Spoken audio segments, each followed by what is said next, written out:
Je sais ce que tu dis. Wow. Dire que dans le temps, moi je croyais que ça allait durer quelques semaines. Et qu'après ça, on allait pouvoir retrouver notre vie normale. Et tout ça à cause de quoi? De mensonges et de manipulations venant d'un dirigeant. Mais je vais te dire, il est temps que la vérité sorte au grand jour. Et moi, Luduc, je vais mener cette enquête. Je vais le faire pour toi, Marty le Twomp. Météo-réalité!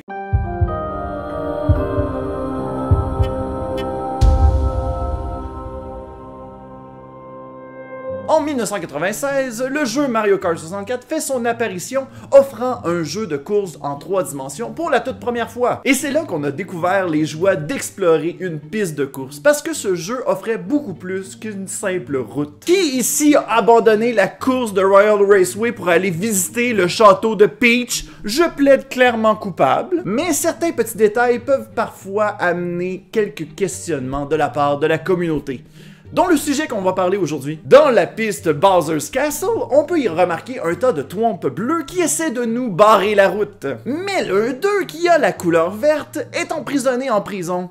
Pourquoi? Ah, ça c'est sûrement parce que Bowser est raciste envers les personnes vertes. Il pense que Shrek pis Hulk vont voler nos jobs. Et les gens se sont attachés à ce Thwomp au point de l'appeler Marty. Il y a même une page Facebook à son effigie que je suis depuis 2015. I'm an adult virgin. Au fait, on veut-tu te mettre quelque chose au clair? Marty n'est pas vert. C'est une illusion. Oh ouais! Des gens ont été voir dans le code du jeu pour s'apercevoir qu'à l'intérieur de la cellule de Marty, eh bien, il y avait une lumière jaune qui transparaissait. D'ailleurs, je trouve ça très ironique qu'un daltonien comme moi vous fasse des leçons de couleur. Tout le monde sait que jaune et bleu, ça fait brun. D'ailleurs, dans le remake de la course de Mario Kart Wii, Marty est de la bonne couleur. Il est gris comme tout le monde. Et cette prison a d'ailleurs été utilisée dans une creepypasta qui a été très populaire cette année, comme quoi toutes les copies piratées de Mario Kart Wii envoyaient le joueur après quelques secondes de jeu à l'intérieur de cette cellule. Et qu'après ça, une grosse face de Wario allait les attaquer.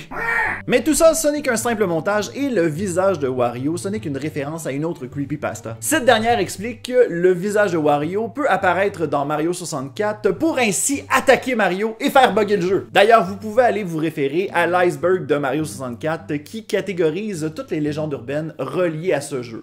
Ça va des plus douces. Oh! Est-ce que Luigi est réellement dans Mario 64? Jusqu'aux histoires plus glauques comme Mario 64 contrôle ton esprit, t'offrira une expérience unique. Mais pour revenir à notre ami Marty, il y a une histoire mentionnant qu'il est possible de le débloquer pour en faire un personnage jouable. C'est l'utilisateur Clay McElvin qui a publié un gameplay montrant toutes les procédures afin de pouvoir le débloquer. Donc selon la vidéo, vous devez sélectionner Bowser et aller dans la course Bowser's Castle. Et c'est là que la légende te demande de faire un tas d'actions précises, telles que tourner 3 fois autour de la statue de Bowser à sens contraire des aiguilles d'une montre, faire la course à l'envers, refaire 3 fois le tour de la statue de Bowser mais dans le sens horaire, et retourner à la cellule de Marty. Et là, si vous avez fait toutes les étapes, la cellule devrait s'ouvrir et vous devriez être capable de contrôler Marty. Et selon quelques images parues sur le web, Marty viendrait prendre la place de Donkey Kong. Ah ouais. Je voudrais comprendre ce qui se passe. Tu seras vengé, mon cher ami. Pour toi, je résoudrai ce mystère. Quand tu essaies de faire les manipulations, tu te rends bien compte que ton personnage doit constamment se garrocher dans la lave afin de pouvoir arriver à son objectif. Pour Marty le Twomp. Aujourd'hui, mis à part Clay McElvin, il n'y a personne d'autre qui a réussi à débloquer Marty. Il y a sûrement quelque chose qui nous échappe. Attends une minute là, il doit sûrement...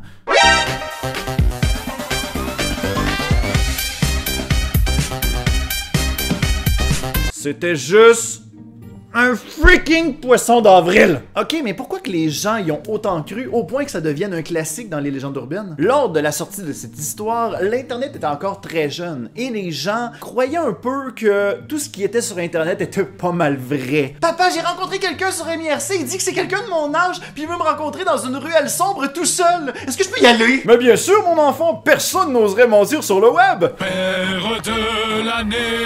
Et c'est dans cette atmosphère-là qu'un tas de légendes urbaines sont nées, tout comme Hell is Real 2401. Et ces légendes urbaines-là, elles se promenaient dans les cours d'école. Moi, de mon côté, je me rappelle que j'en ai entendu parler par mon cousin alors que j'avais 8 ans. J'étais comme « Oh my god, fuck, ça doit tellement être vrai! On passe-tu la soirée à essayer de le débloquer? Pour ceux que ça intéresse, il s'agit de la première légende urbaine que j'ai entendue de ma vie. Donc c'est un peu la genèse de Mytho-Réalité. Ah ok, c'est pour ça que Luduc est fucké! Excuse Luduc, c'est parce qu'il y a Donkey Kong qui pleure encore dans l'arrière-scène, là, parce qu'il a été rejeté à cause d'une légende urbaine. Mais pourtant il devrait pas, il a déjà remplacé quelqu'un qui devait apparaître à la base. Parce que dans les premières images de Mario Kart 64, qui s'appelait à l'époque Mario Kart R, on pouvait y apercevoir Magikoopa comme personnage jouable. Mais dès la sortie du jeu, Magikoopa est introuvable.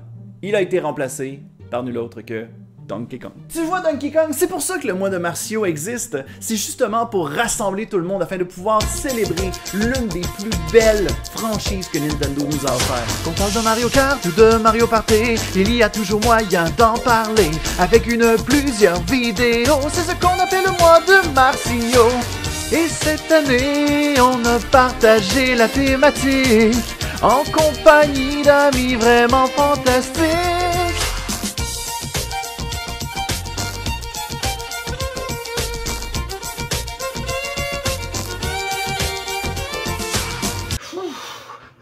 Fait un bout, j'avais pas dansé de même. Merci à tout le monde d'avoir écouté ce nouvel épisode de Mytho-Réalité thématique Mois de Marcio. Si jamais tu veux voir d'autres chroniques, ben n'hésite pas à aller voir celles de nos amis collaborateurs. Donc Furieux Frangin, Gamer en série, Murmy, allez voir leur version du Mois de Marcio. Et si tu as aimé ma chronique, n'hésite pas à t'abonner. Nous autres de notre côté, on se retrouve la semaine prochaine pour la dernière vidéo du Mois de Marcio.